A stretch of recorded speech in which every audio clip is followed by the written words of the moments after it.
شریعت نے بتایا قبر کا عذاب ہوتا ہے. بعض دفعہ وہ عذاب اللہ دنیا میں دکھا دیتے ہیں. اب اگر کوئی شخص کہہ رہا ہے میں نے اس عذاب کو اپنی آنکھوں سے دیکھا ہے, آپ اس کا مذاق اڑانا شروع کر دو, اور وہ آدمی بھی قابل اعتماد ہو. عین ممکن ہے وہ نہ دیکھا ہو, اس کا دماغی تخیل ہو, لیکن یہ بھی تو پاسبل ہے کہ دیکھا ہو. ہمارے ایک دوست نے ایک واقعہ سنایا تھا قبر کے عذاب کا, مجھے یقین نہیں تھا. میں نے کہا ایسا نہ ہو ان کے دماغ میں تخیل ہو, تو میں نے اس کی تصدیق کروائی اس علاقے میں, اس گاؤں میں, اور لوگوں کو کال کر کے پوچھی ایسا ہوا, انہوں نے کہا ایسا ہوا ہے. تو پھر مجھے یقین آیا. وہ قبر بار بار نا اس کو نکال کے باہر پھینک دیتی تھی, بندے کو ڈالتے تھے قبر میں. اس نے بہت سے علماء شہید کروائے تھے نالائق نے. اس کا جرم یہ تھا کہ وہ مخبریاں کر کر کے نا علماء کو قتل کرواتا تھا. اس مخبر کے ساتھ ایسا ہوا اس گاؤں میں. جب اس کو دفنایا ہے تو چلیں اب بات آئی گئی ہے تو پورا واقعہ سنا دوں.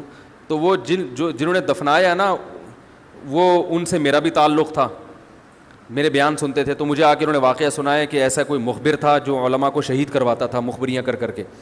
تو جب اس کو دفنایا, کہہ رہے ہیں اس کے والد میرے پاس آئے, ہم لوگ کے پاس آئے. انہوں نے کہا کہ بھائی میں جب صبح جاتا ہوں تو میرے بچے کی جو لاش ہے نا وہ قبر سے باہر پڑی ہوئی ہوتی ہے, تو میں بڑا پریشان ہوں, کیا کروں. تو ہم پھر دفن کرتے ہیں تو اچھا قبر بالکل صحیح ہوتی ہے اوپر سے, اور وہ بندہ باہر ہوتا ہے, وہ دوبارہ بند ہو جاتی ہے قبر. تو ہم بڑے پریشان ہیں, کیا کریں. یہ کوئی شخص شرارت کر رہا ہے, تو کہہ رہے ہیں, ہم نے کہا بھائی ہم تو نہیں کر رہے شرارت. کہا تو اگر دوسرا ہم شرارت کوئی کر بھی رہا ہوتا تو قبر کو کھودی بھی تو ہونا.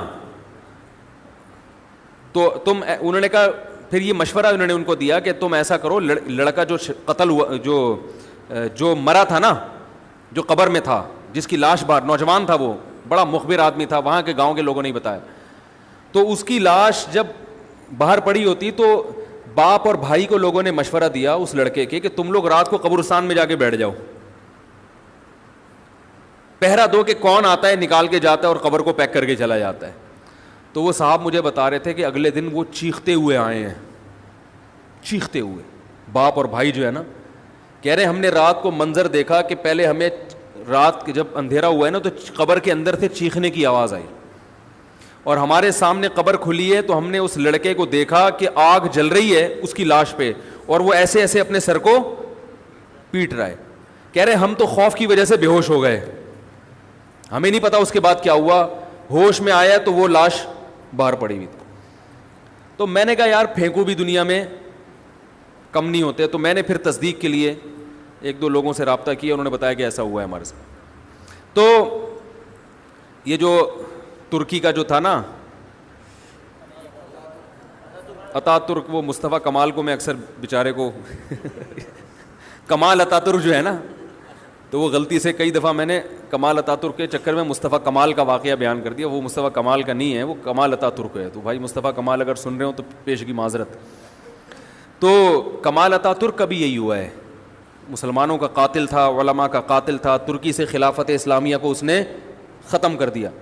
بہت یہ جو آج جو کچھ دنیا میں ظلم ہو رہا ہے اس سب کی بنیاد رکھنے والا اتا ترک ہے. خلافت عثمانیہ ہوتی تو نہ کشمیر کا مسئلہ کھڑا ہوتا, نہ بوسنیا کا مسئلہ کھڑا ہوتا. یہ ساری مصیبتیں جو آئی ہیں, مسلمانوں کا جو اتحاد ختم ہوا, تو اس کے ساتھ بھی ایسا ہی ہوا.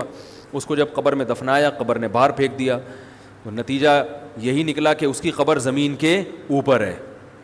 تو وہ جو اس کے فالوورز ہیں وہ کہتے ہیں دیکھو ہمارے حضرت اتنے پہنچے ہوئے ہیں کہ اوپر دفن ہے. تو جو بوڑھے بوڑھے لوگ ہیں نا ترکی کے, وہ آپ کو بتائیں گے